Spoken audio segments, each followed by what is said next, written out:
안녕하세요. 성경을 온전히 알도록 도와드리는 성경의 온도 이재균 전도사입니다. 오늘도 저와 함께 마가복음을 통해서 하나님 나라의 놀라운 비밀을, 그 복음을 함께 알아가는 시간 갖도록 하겠습니다. 오늘 본문은 마가복음 6장 30절부터 44절까지의 말씀입니다. 저와 함께 본문을 읽고 그 내용 함께 알아가 보도록 하겠습니다. 사도들이 예수께 모여 자기들이 행한 것과 가르친 것을 낱낱이 고하니 이르시되 너희는 따로 한적한 곳에 가서 잠깐 쉬어라 하시니 이는 오고 가는 사람이 많아 음식 먹을 겨를도 없음이라. 이에 배를 타고 따로 한적한 곳에 갈새 그들이 가는 것을 보고 많은 사람이 그들인 줄 안지라. 모든 고을로부터 도보로 그곳에 달려와 그들보다 먼저 갔더라. 예수께서 나오사 큰 무리를 보시고 그 목자 없는 양 같음으로 인하여 불쌍히 여기사 이에 여러 가지로 가르치시더라. 때가 저물어 가매 제자들이 예수께 나와 여짜오되 이곳은 빈들이요 날도 저물어 가니 무리를 보내어 두루 촌과 마을로 가서 무엇을 사 먹게 하옵소서. 대답하여 이르시되 너희가 먹을 것을 주라 하시니 여짜오되 우리가 가서 200데나리온의 떡을 사다 먹이리이까.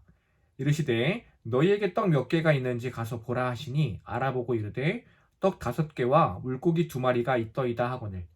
제자들에게 명하사 그 모든 사람으로 때를 지어 푸른 잔디 위에 앉게 하시니 때로 100명씩 또는 50명씩 앉은지라. 예수께서 떡 5개와 물고기 2마리를 가지사 하늘을 우러러 축사하시고 떡을 떼어 제자들에게 주어 사람들에게 나누어 주게 하시고 또 물고기 2마리도 모든 사람에게 나누심에 다 배불리 먹고 남은 떡 조각과 물고기를 12바구니에 차게 거두었으며 떡을 먹은 남자는 5,000명이었더라. 아멘. 네, 오늘 본문은 우리가 흔히 오병이어라고 부르는 그 본문입니다. 오늘 그 본문 함께 한 절 한 절 나눠보도록 하겠습니다. 먼저 전체적인 내용을 좀 살펴보면요. 6장 전반부에 우리가 살펴봤듯이 제자들이 예수님께 파송을 받아서 전도여행을 나갔습니다. 그리고 다시 돌아왔던 것 같아요. 그 제자들이 예수님께 돌아와서 자신들이 한 일을 보고합니다. 그러자 예수님께서 수고한 그들을 데리고 이제 한적한 곳에 가서 쉼을 가지려고 하셨던 것이죠. 그런데 사람들이 그 예수님과 제자들을 그냥 놔두지 않았던 것 같아요. 예수님과 예수님의 일행을 보고 사람들이 몰려들기 시작합니다. 계속해서 사역을 하셨던 예수님 그리고 제자들 지칠 법도 한데 물리치지 않으시고 또 예수님께서 그들을 또 측은히 여기시면서 가르치십니다. 가르침이 좀 길어졌던 것 같아요. 계속 가르치시다 보니까 날이 새서 어두워졌죠. 많은 사람들이 먹지도 못하고 예수님의 말씀을 듣는 상황이다 보니까 제자들이 예수님께 나와서 저들을 보내서 먹을 것을 먹게 하는 것이 어떻습니까? 예수님께 이야기했던 것 같아요. 그러자 예수님께서 제자들에게 너희들이 먹여라 말씀을 하시는 거예요. 그 말을 들은 제자들이 당황하죠? 그 당황한 제자들을 붙들고 결국 예수님께서 떡 5개와 물고기 2마리로 기적을 베푸셔서 수많은 사람들을 배불리 먹였던 내용입니다. 전체적인 등장인물은 크게 세 무리로 볼 수 있을 것 같아요. 예수님을 계속해서 쫓아다니던 무리들, 그리고 예수님과 함께하던 제자들, 그리고 이 주인공이신 예수님이시겠죠. 수많은 무리들은 계속해서 예수님을 쫓아다닙니다. 어떻게든 예수님을 만나기 위해서, 예수님의 말씀을 듣기 위해서 예수님보다 더 앞질러서 건너편에 건너가서 예수님을 기다리고 있던 상황이었어요. 그 일행 중에는 여러 가지 목적을 가진 사람들이 있었을 것입니다. 정말 예수님의 가르침이 갈급해서 예수님을 쫓아다니는 사람도 있었을 것이고, 단순히 기적을 보고 싶어서 쫓아다니는 사람도 있었을 것이에요. 내 삶의 문제가 해결됨을 원해서 쫓아다니는 사람도 있었을 거고, 그냥 관심과 호기심 때문에 쫓아다녔던 사람도 있었을 것입니다. 근데 중요한 것은 뭐냐면 여러 가지 목적이었지만 결국 예수님을 쫓아다니고 예수님 앞에 모였던 사람들, 그들 모두가 예수님이 전하시는 복음, 바로 생명의 말씀을 들을 수 있었다는 것이죠. 더 나아가서는 기적을 경험하게 되었습니다. 이 말씀을 보면서 참 들었던 생각은, 우리 계속해서 지금 마가복음을 살펴보고 있잖아요. 그 수많은 무리들, 이전에는 잘못된 목적으로 예수님을 따라다니는 이 사람들이 참 바보같이 느껴졌습니다. 올바른 목적이 아니고서는 예수님을 따르면 안 될 텐데 라는 생각이 들었어요. 근데 오늘 본문을 보면 방금 나눴던 것처럼 그 목적이 예수님이 원하시는 목적과는 달랐지만 결국 그들도 예수님을 만나서 가르침을 받게 되었다는 것입니다. 우리의 삶도 그렇지 않습니까? 우리도 다 방향치라는 거예요. 각자의 생각대로, 각자의 판단대로 잘못된 방향으로 살아갑니다. 오늘 예수님 말씀처럼 목자 없는 양같이 살아가고 있는 것이 바로 우리의 모습이죠.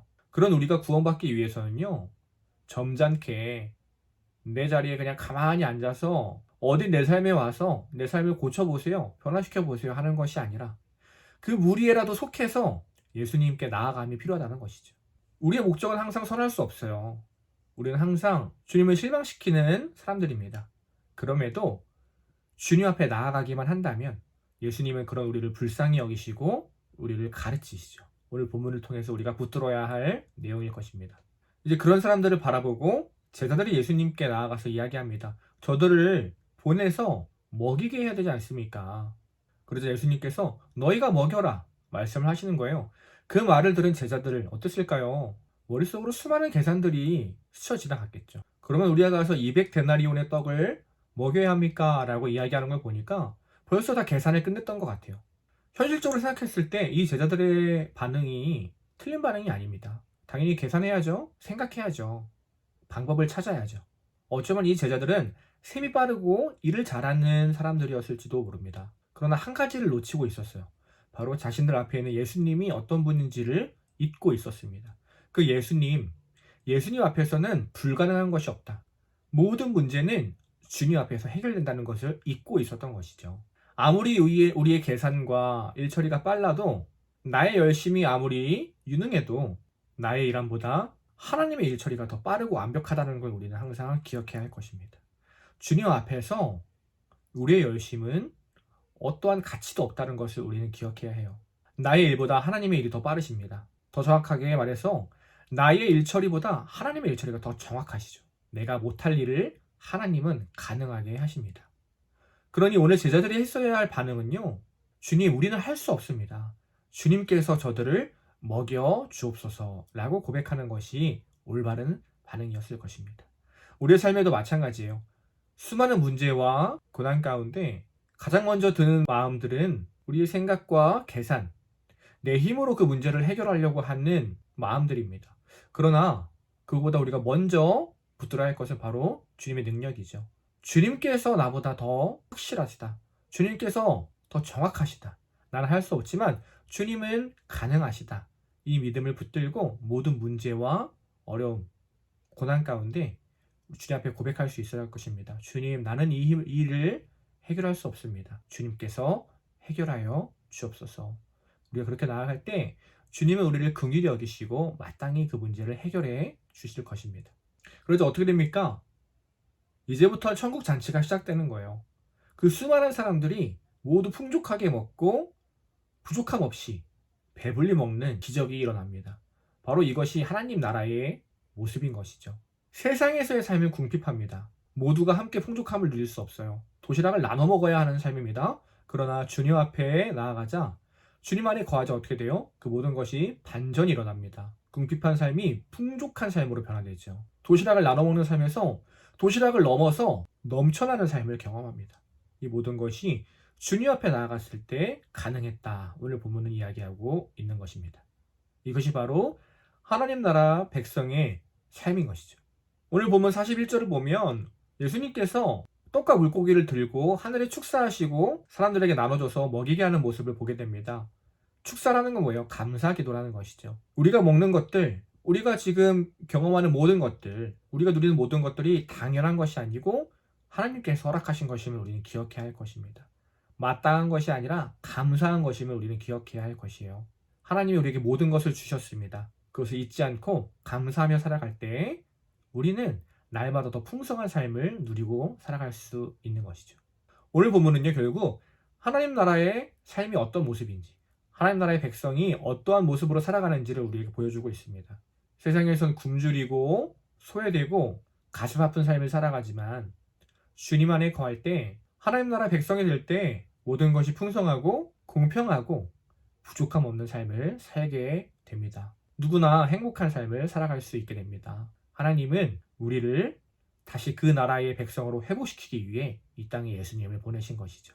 그 예수님을 믿고 내 삶의 주인으로 모셔드릴 때 우리는 이 땅 가운데서 하나님 나라의 백성으로 살아갈 수 있습니다. 이 오병이어의 기적이 우리 삶 가운데에도 일어날 수 있다는 것이에요. 오늘 본문 한 줄로 요약하면 이렇게 요약할 수 있을 것 같습니다.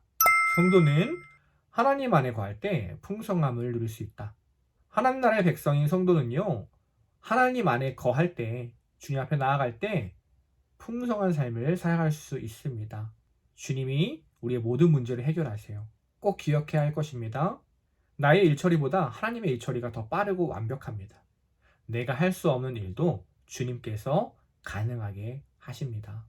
그래서 우리 주 예수 그리스도 내 삶의 주인이 되시는 거죠. 그 주님을 붙들고 매일의 삶 가운데 나의 연약함을 고백하고 주님께 맡기고 나아갈 때 주님은 우리를 긍휼히 여기시고요. 우리의 삶 가운데 마땅히 가르치시고 배불리 먹이시고 우리의 모든 문제를 해결해 주실 것입니다. 그것을 이 땅 가운데서 매일의 삶 가운데에서 경험하고 살아가는 우리 저와 여러분 하나님 나라의 백성 되시기를 간절히 소망합니다. 오늘도 끝까지 함께 해주셔서 감사합니다. 다음 주에 만나요.